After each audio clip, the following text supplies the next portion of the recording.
अस्सलाम वालेकुम। अच्छा जी, आपका लास्ट टॉपिक रह गया है यूवेल ट्रैक में से।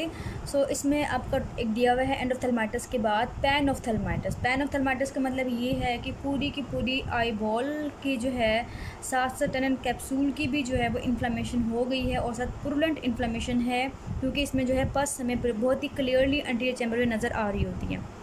इसकी इटियोलॉजी क्या है कि अगर एंडोथेल्माइटिस जो है वो अनकंट्रोल्ड हो, मतलब हमने उसको सही तरह से एंटीबायोटिक्स नहीं दिए ब्रॉड स्पेक्ट्रम, तो क्या हो जाएगा, पैन ऑफ्थेल्माइटिस होती है और एक बहुत ही एमरजेंसी कंडीशन होती है। इसमें मेनली जो है ना अक्सर नज़र जो है बिल्कुल ख़त्म हो जाती है इसके अंदर, ठीक है, बिल्कुल परसेप्शन ऑफ लाइट जो है वीएन रह जाती है।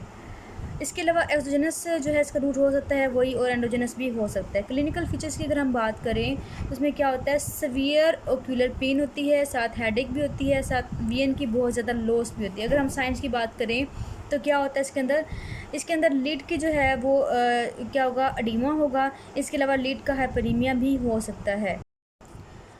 लिड के बाद अगर हम कंजक्टिवा की देखते हैं तो कंजक्टिवा में क्या होता है, बहुत ज़्यादा कंजेशन मिलती है इसके अंदर, मतलब बिल्कुल रेडनेस होती है, और इसके अलावा जो है कीमोसिस भी इसके अंदर हमें मिल रही होती है। इसके बाद अगर हम बात करें कॉर्निया का क्या हाल होगा, तो कॉर्निया जो होगी वो क्लाउडी भी होगी, साथ जो है ना वो अडीमा भी इसका हुआ होगा। अगर हम बात करें एंटीरियर चैम्बर की बात करें तो एंटीरियर चैम्बर क्या होगा, उसमें बहुत ज़्यादा पस होगी, इतनी ज़्यादा पस होती है इसके अंदर कि आपको पस जो है वो नज़र आ रही होती है। हम डायग्राम देखें तो पूरी की पूरी जो आईलेड है उसकी इन्फ्लामेशन, अच्छी खासी इन्फ्लामेशन हुई है, यूनिलेटरल है।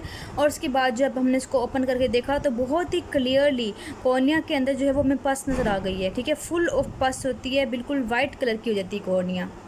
उसके बाद जिसका आईयूपी है वो रेस्ड मिलेगा हमें। अब बहुत ही इंपॉर्टेंट आपका एमसीक्यूज आ रहा है, क्योंकि जो पैन ऑफ्थेल्माइटिस है यूक्यू में भी आ सकता है, लेकिन ये यूक्यूज में कम आता है एज़ कम्पेयर टू एंडोथेल्माइटिस के। और आपको अगर एंडोथेल्माइटिस आता है तो उसे कॉम्प्लिकेशंस में पूछ सकते हैं ये। इसको हम डिफ्रेंशिएट कैसे करते हैं एंडोथेल्माइटिस से, अगर वो आपको एमसीक्यूज में कह दे सारे के सारे सिम्टम्स जो हैं तकरीबन वैसे ही होते हैं जैसे एंडोथेल्माइटिस के होते हैं, कि रेडनेस है, लिड का ओडीमा है, कॉर्निया जो है हेजी है, सपोज करें उसने पस का जिक्र नहीं किया, तो अगर वो कहते हैं कि एक्स्ट्राक्युलर मूवमेंट जो आई की मूवमेंट्स है वो रिस्ट्रिक्टेड है, मतलब वो आँख को हिला ही नहीं सकता, उसको बहुत ज़्यादा पेन होती है, तो ये डिफ्रेंशिएट करती है पैन ऑफ्थेल्माइटिस को किससे, एंडोथेल्माइटिस से। अब हमने ये बात तो कर ली, लेकिन जिन लोगों ने ऑर्बिट पढ़ लिया है, जिन लोगों ने ऑर्बिटल सेलुलाइटिस पढ़ लिया है, वो यहाँ पे बिल्कुल कंफ्यूज हो गए होंगे कि ऑर्बिटल सेलुलाइटिस के अंदर भी सेम यही फीचर्स होते हैं, कि उसमें भी क्या होता है, आईलिड का जो है वो अडीमा होता है, ठीक है, अडीमा के बाद पूरी की पूरी आईलिड की इन्फ्लेमेशन हो जाती है, और उसके अंदर भी एक्स्ट्रा ओक्यूलर मूवमेंट्स जो है वो रिस्ट्रिक्टेड होती है। हम किस तरह से डिफ्रेंशिएट करेंगे इसको ऑर्बिटल सेलुलाइटिस से, तो आपने ये बात याद रखनी है कि ऑर्बिटल सेलुलाइटिस के अंदर वो उसने लाजमी हिस्ट्री देनी है कि उसके आँख के इर्द गिर्द साइनसिस के अंदर इन्फ्लेमेशन है, सॉरी इन्फेक्शन है। इसके अलावा वो कहेगा कि उसने स्टीरॉइड्स लिए हैं तो उसकी इम्यूनिटी डिप्रेस हो गई है, उसको ऑर्बिटल सेलुलाइटिस हो गया है। एक और बात कि ऑर्बिटल सेलुलाइटिस जो है वो आपके विदिन डेज जो है वो डेवलप कर जाता है, फ़ौरन से जो पेशेंट है वो प्रेजेंट करता है, अगर उसको कोई लोकल इन्फेक्शन है तो साथ उसने हिस्ट्री मेंशन करनी ही करनी है। एक और बात ये मेंशन होगी वहाँ पे कि वहाँ पे प्रोप्रोसिस होगी, मतलब आई जो है वो फॉरवर्ड बल्ज की होगी, ठीक है। एक और बात वो ये कि पैन ऑफ्थेल्माइटिस के अंदर जो है उन्होंने हिस्ट्री आपको देनी ही देनी है एंड ऑफ्थेल्माइटिस की, तकरीबन वो हिस्ट्री देगा कि पहले उसकी सर्जरी हुई है, उसके बाद उसने प्रॉपर जो है वो एंटीबायोटिक्स नहीं लिए, तो उसको क्या मतलब उसको जो सीवियर सिम्टम्स आ गई हैं तो क्या होगा, पैन ऑफ्थेल्माइटिस उसको हो गया है। बहुत से बच्चे कन्फ्यूज़ करते हैं। एक और बात जो कि बहुत इंपॉर्टेंट है वो ये कि आपके यूक्यूज़ में जो है दोनों में से वो मेनली जो आता होता है वो आपका ऑर्बिटल सेलुलाइटिस ही आता होता है। पैन ऑफ्थेल्माइटिस बहुत कम चांसेस होते हैं कि वो आ सकता है, लेकिन अगर आ जाए तो आपको पता होना चाहिए कि अगर कैटरेक्ट की सर्जरी हुई है उसकी, ये एंडोथेल्माइटिस की पहली हिस्ट्री है, साथ उसकी वीएन लॉस हो गई है, एंटीरियर चैम्बर में पस मिल रही हैं, ठीक है, उसके अलावा जो है उसका लिड का स्वेलिंग वगैरह सब कुछ वही ऑर्बिटल सेलुलाइटिस वाली बातें ही हैं, तो हमने क्या करना है, पैन ऑफ्थेल्माइटिस करना है। लेकिन अगर वो कहता है कि उसके साइनसिस में इन्फेक्शन है या आसपास आई में एंडोसिस्टाइटिस है, कोई भी इन्फेक्शन अगर आई का है, उसके बाद वो प्रेजेंट किया है इन्हीं सिम्टम्स के साथ, तो हम उसे कहते हैं कि ऑर्बिटल सेलुलाइटिस को हो गया है।